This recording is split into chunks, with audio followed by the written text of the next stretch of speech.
nós nos encontramos no mês de outubro, trabalhando a série A Gente em Campo. A escolha dessa série, ela surgiu devido aí à aproximação da Copa do Mundo, né, que vai acontecer no próximo mês. Nós, brasileiros, somos conhecidos no mundo por sermos apaixonados por futebol. Todo torcedor, todo brasileiro gosta de dar pitacos, né, nas escalações, na forma de jogar da nossa seleção. Palpites estratégicos com relação ao time pessoal. O falecido apresentador, escritor, artista e humorista Jô Soares, nos anos de 1981, em seu programa Viva o Gordo, apresentado pela Rede Globo, tinha um personagem que se chamava Zé da Galera. Eu acredito que muitos aqui devem se lembrar deste personagem. O Zé da Galera possuía um bordão que ficou muito famoso: bota a ponta, Tele. Mas só para a gente matar um pouquinho a saudade, eu vou pedir para os meninos soltar um pequeno vídeo para vocês.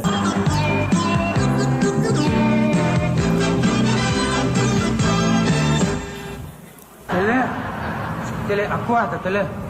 Quem fala aqui é o Zé da Galera. Tele, eu tô te ligando para fazer um apelo. Bota a ponta na seleção, Tele. Para com isso. Ponta é importante, Tele. Tu não vê a galinha? Se ela não tem ponta no bico, como é que ela vai fazer para comer o milho? Bota a ponta na seleção, Tele.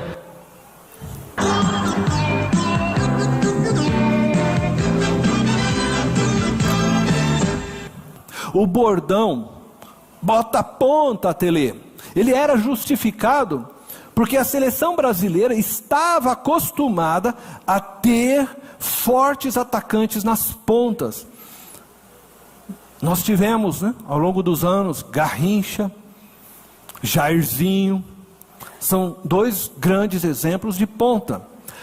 E os pontas tornaram a nossa seleção muito ofensiva. E colaboraram então para as conquistas das Copas de 1958, 62 e 1970.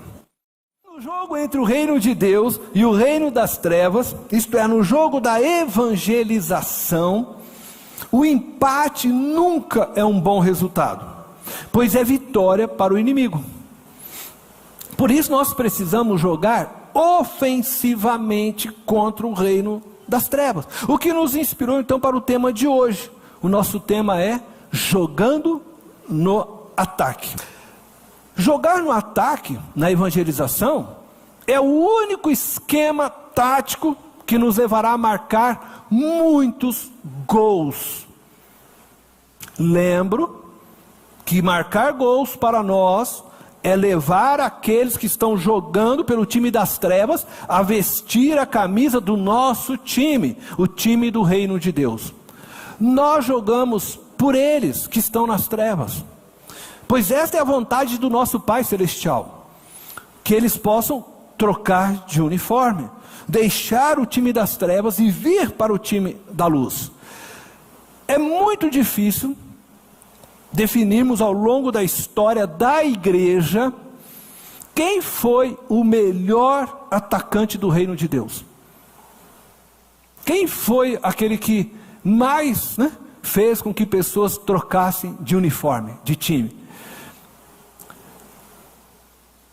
Eu colocaria Filipe e Paulo entre os melhores. E nessa reflexão, então, eu vou apontar duas características destes dois atacantes de Deus que os levaram a marcarem muitos gols para o time de Jesus. A primeira característica destes dois atacantes era a capacidade de tornar o Cronos um Kairós de Deus. Essa era a primeira característica. A segunda característica era a sensibilidade e submissão à voz de Deus. Então nós vamos começar olhando para a história desses dois atacantes a partir da primeira característica. Então nós vamos olhar agora a primeira característica: tornar o Cronos um Kairós de Deus. O que é o Cronos? O Cronos é um tempo mensurado que nós podemos medir, cronometrar através de nossos relógios e calendários. Cronos se refere a hora, minutos, segundos, dias, meses, anos. O que é o Kairós? O Kairós é o tempo mensurado por sua intensidade e significância na história. O Kairós se refere à intervenção sobrenatural de Deus em nosso Cronos, em nossa história humana. E eu quero que vocês guardem muito bem essas duas definições, Cronos e Kairós, porque eu vou então falar constantemente agora delas. Quando o Kairós acontece, o Cronos do nosso viver é afetado. Alguma transformação ocorre quando Deus visita os homens e interfere em suas histórias. O novo nascimento, ele é um resultado do Kairós de Deus no nosso crono pessoal. Paulo e Felipe, eles eram especialistas em transformar o Cronos em Kairós. Por isso eles eram bons atacantes do reino de Deus e ganhavam muitos novos jogadores para o time de Jesus. Como que eles conseguiam transformar Cronos em Kairós na vida das pessoas?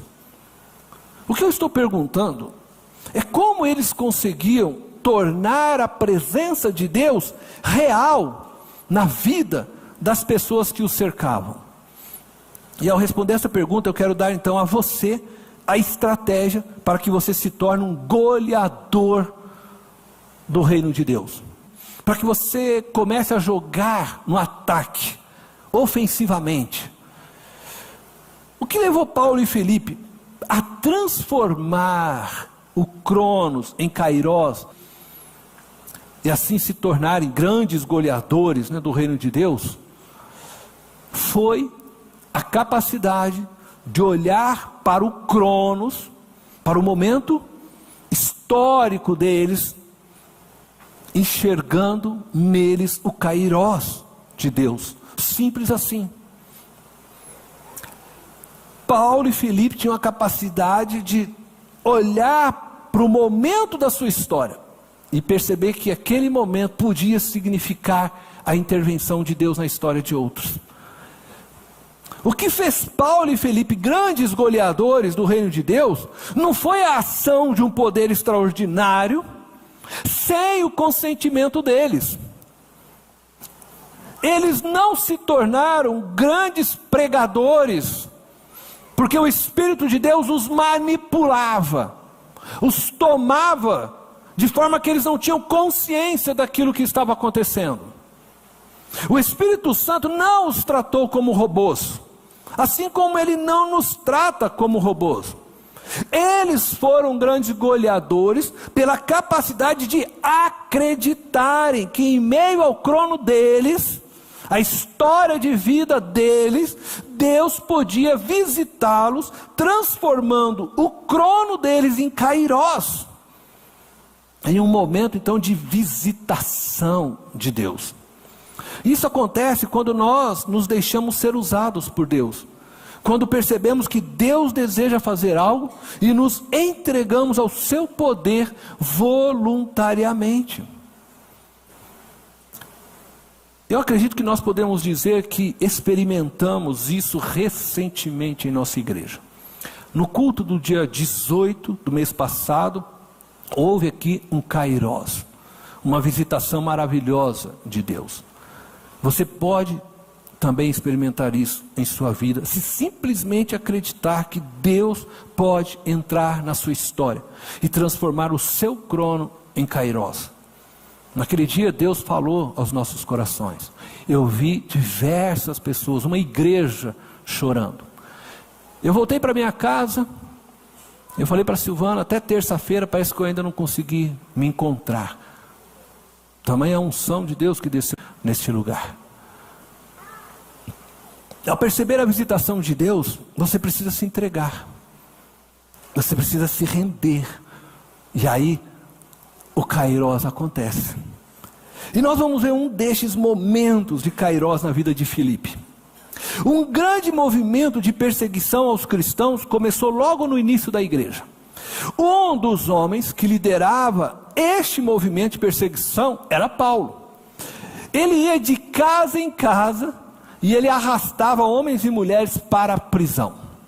E diante desta perseguição, muitos cristãos foram dispersos para as mais variadas regiões, como nós podemos ver em Atos capítulo 8, do verso 4 ao 8. Eu convido vocês a me acompanharem nesta leitura. Os que haviam sido dispersos pregavam a palavra por onde quer que fossem. Indo Filipe para a cidade de Samaria, ali eles anunciavam o Cristo. Quando a multidão ouviu Filipe e viu os sinais miraculosos que ele realizava, deu unânime atenção ao que ele dizia. Os espíritos imundos saíam de muitos, dando gritos, e muitos paralíticos e mancos foram curados. Assim houve grande alegria naquela cidade. Filipe, assim como os demais cristãos, precisou fugir de Jerusalém. Ele não ficou murmurando por ter que perder a sua casa, deixar os irmãos que agora estavam vivendo comunidade, isto é, eles tinham tudo em comum, tinham um só coração, uma só mente. Entretanto, diante da perseguição, eles precisaram se espalhar. Ele percebeu neste movimento, nessa perseguição, a oportunidade de Deus usá-lo como um vaso de bênção na vida de outras pessoas. Filipe percebeu que ele podia levar outras pessoas a experimentarem o Kairós de Deus, assim como ele havia experimentado. E ele deixou então Deus usá-lo, ele se entregou na mão de Deus.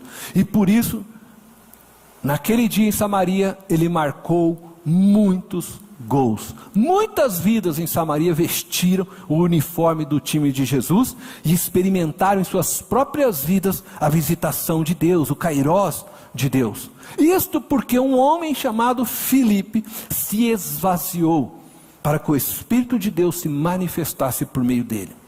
Nós veremos também um destes momentos de Kairós na vida do atacante Paulo. No final da primeira viagem missionária de Barnabé e Paulo, eles pregaram na sinagoga da cidade de Icônio, que ficava na região sul do Império Romano. Eu vou pedir para os irmãos colocarem o mapa, só para que vocês possam aí acompanhar. Tá? Hoje é localizada na região central, né, da Turquia.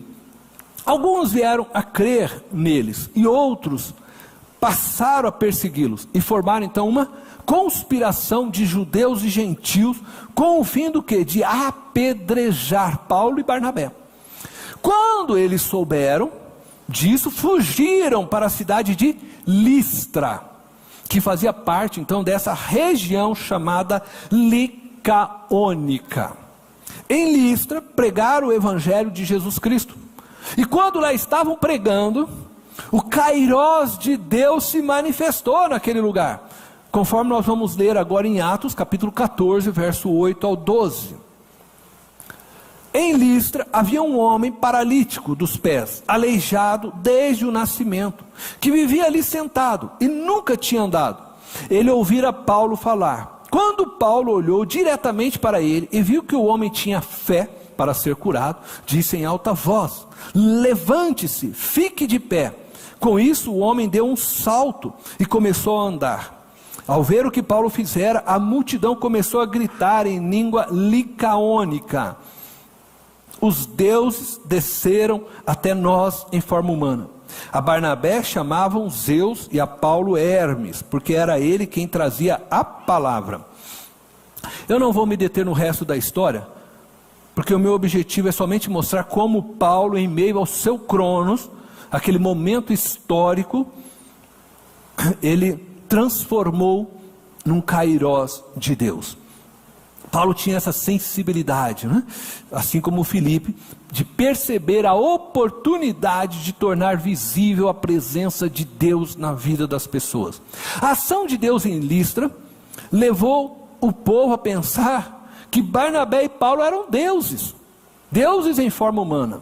Isso era muito comum naquele tempo. Paulo e Barnabé precisaram corrigir este pensamento do povo. Eu acredito que a Bíblia não registrou todos os gols, né, que foram marcados neste dia por Paulo e Barnabé, na cidade de Listra. Mas ela se preocupou em mostrar o gol de bicicleta, o golaço que ele fez nesse dia. Uma mulher chamada Eunice, judia, casada com um grego, se converteu. Eunice, juntamente com a sua mãe, Lloyd, se converteram ao Evangelho de Jesus Cristo. Eunice tinha um filho, de aproximadamente 13 anos neste tempo, chamado Timóteo.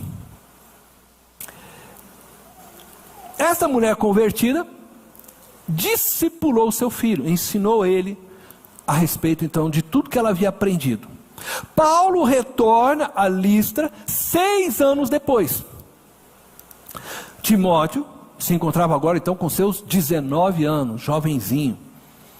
E Paulo convidou para ser o seu parceiro no ataque do time de Jesus. Timóteo se tornou um grande homem de Deus. Nós temos na palavra de Deus, na Bíblia, cartas do apóstolo direcionadas a esse jovem pastor, orientando então em seu ministério pastoral. Timóteo certamente foi o gol de bicicleta de Paulo, né? Aquele golaço, né?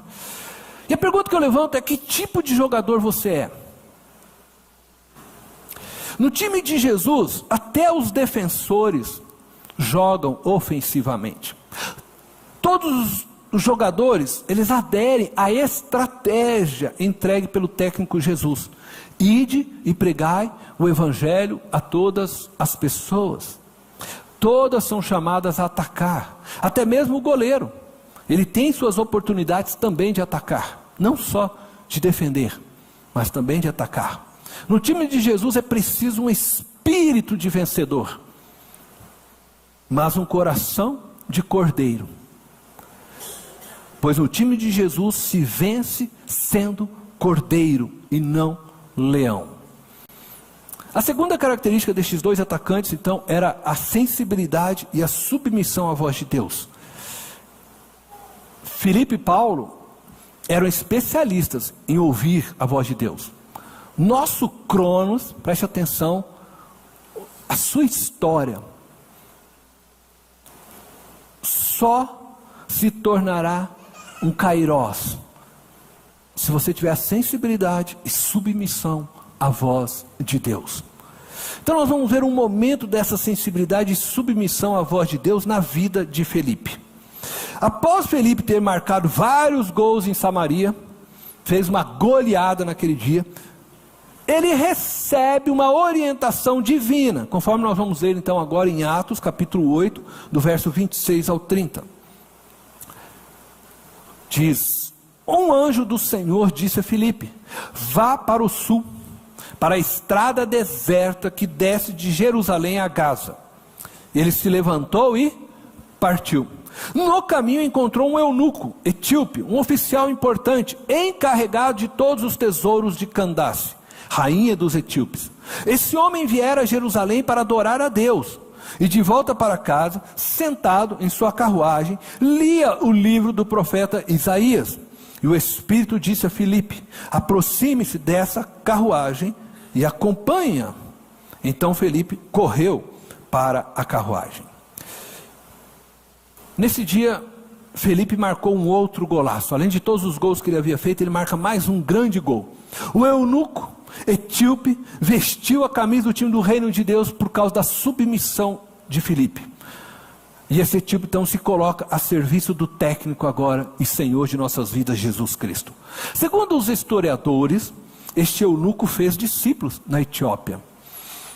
Primeiro, Filipe obedeceu a ordem do anjo do Senhor, conforme nós vimos. Ele não discutiu com o anjo. Diz o texto que se levantou e partiu. E depois Filipe obedeceu a ordem dada pelo Espírito de Deus. Da mesma forma, ele não questionou. Diz o texto que Filipe correu para a carruagem para falar com o eunuco. Filipe foi sensível para ouvir a voz de Deus e submisso a ela. Não questionou, não perguntou por quê, mas eu vou para uma estrada deserta. Simplesmente ele faz o que ele ouve de Deus e obedece.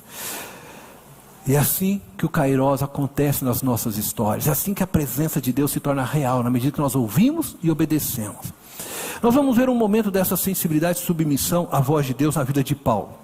Preste atenção, após Timóteo, veja só, filho de Eunice, ter aceitado ser então companheiro agora de ataque do apóstolo Paulo, eles foram impedidos de pregar a palavra na província da Ásia. Vocês estão vendo agora aí o mapa.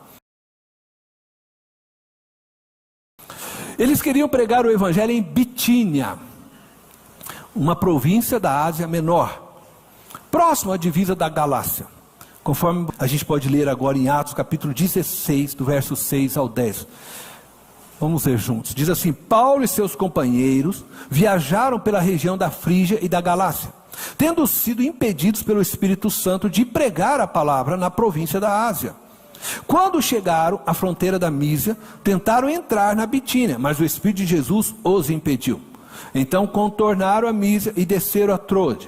Durante a noite, Paulo teve uma visão, na qual um homem da Macedônia estava em pé e lhe suplicava: passe a Macedônia e ajude-nos. Depois que Paulo teve essa visão, preparamo-nos imediatamente para partir para a Macedônia, concluindo que Deus nos tinha chamado para lhes pregar o evangelho. A vontade de Paulo e de seus amigos era de ir para Betínia.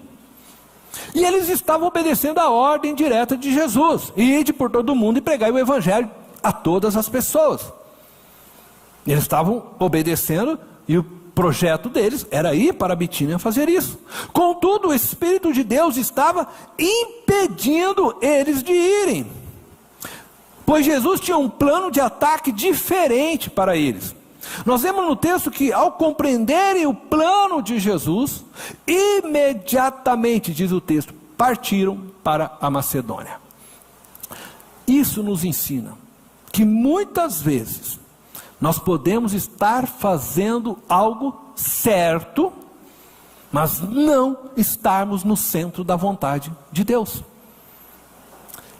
Nós podemos estar trabalhando na igreja ou em qualquer outro lugar para Deus, mas não estarmos fazendo de fato a vontade de Deus.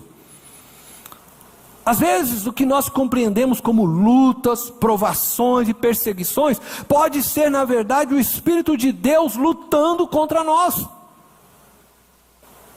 Não é o diabo, não são os irmãos, é Deus que muitas vezes está lutando contra você. E Ele está tentando te impedir de continuar no caminho que você considera certo. Ele está lutando com você para fazer você parar.